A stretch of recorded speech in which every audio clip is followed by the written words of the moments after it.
Hi guys! Ipakita ko lang po ang aming indoor plants.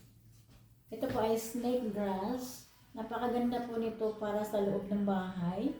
Kasi po nililinis po nila ang air sa loob po ng bahay. Kaya maganda po ito.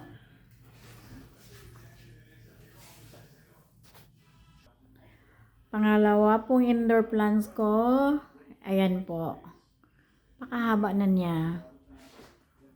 Marami din pong benefits ito para sa kalusugan po ng nasa loob ng bahay.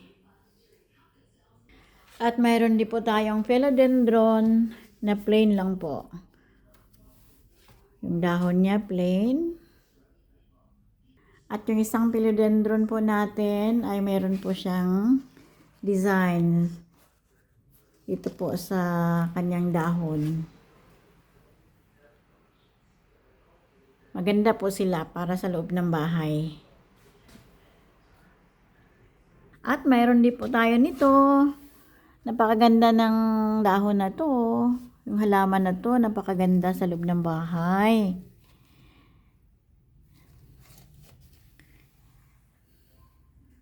At ito po ay Sansevieria. Ano bang tawag nito sa atin?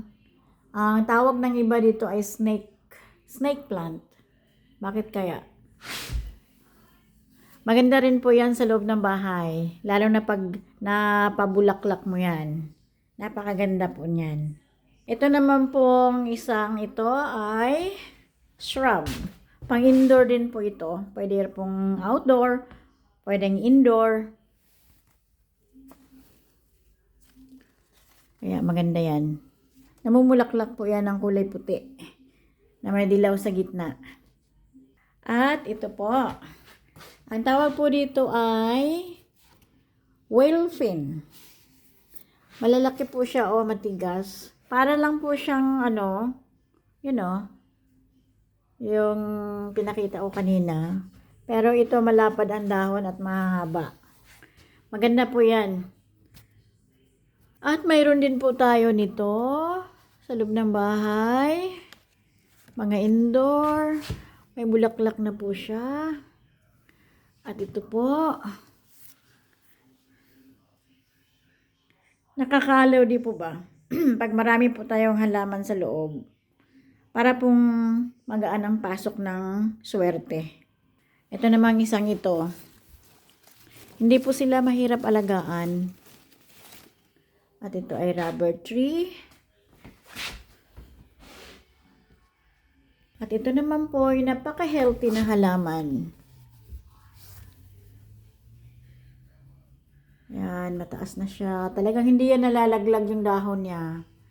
Hindi katulad ng iba kong alaga na madaling madapuan ng sakit. Ito wala talaga. Simula nang itanim ito.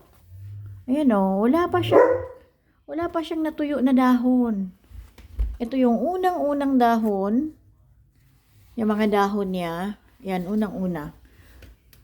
Mahigit na po yan 1 taon. Tingnan nyo, hindi pa siya namamatay.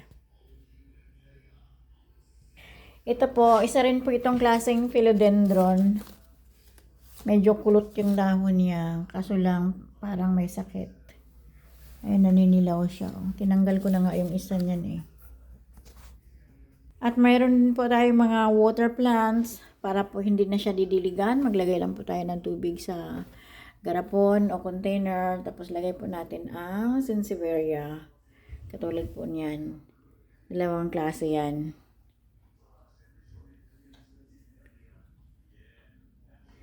At ito.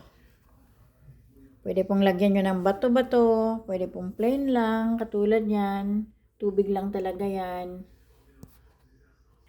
Kapag medyo nag-green na po yung tubig, pwede pong palitan. Ito naman pong isang ito, pinagapang ko siya papunta sa taas, gilid ng refrigerator namin. Ayan, papunta sa ceiling. Ito yung monstera na pinatong ko lang sa ibabaw ng refrigerator. Itong monstera na plain. Ayan, malapit nang umabot sa ceiling.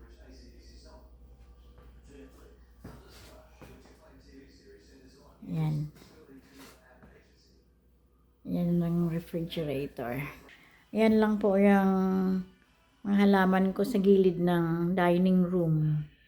Ayan po yung dining namin. Tapos, sa gilid lang po yan. Habang kumakain kami, nakaharap sa halaman. Then sa kabila naman po, mga halaman, mga water plants po.